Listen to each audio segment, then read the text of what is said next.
राहुल गांधी के राजनीति से ब्रेक लेने का वक्त आ गया है। कभी कांग्रेस के लिए काम कर चुके प्रशांत किशोर का कहना है कि 2024 के चुनाव में यदि कांग्रेस हारती है तो राहुल गांधी को कम से कम 5 साल के लिए ब्रेक ले लेना चाहिए। प्रशांत किशोर का कहना है कि 10 साल से जीतने की असफल कोशिश के बावजूद राहुल गांधी ना तो पोजीशन छोड़ने को तैयार हैं और ना ही किसी को पार्टी चलाने देने को राजी हैं। प्रशांत किशोर का कहना है कि 1991 में राजीव गांधी के निधन के बाद सोनिया गांधी सीधे राजनीति में नहीं आई थी। तब पीवी नरसिम्हा राव को पार्टी की कमान मिली थी।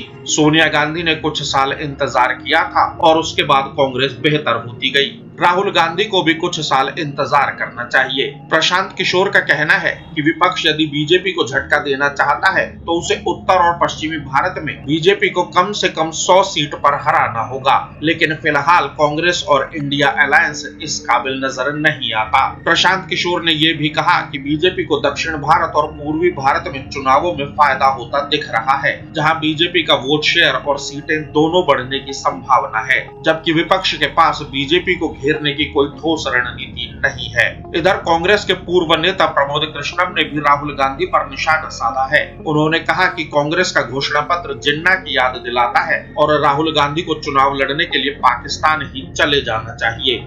This election is about those who are trying to destroy the constitution and destroy democracy in this country versus those who are trying to protect the constitution and protect democracy in this country.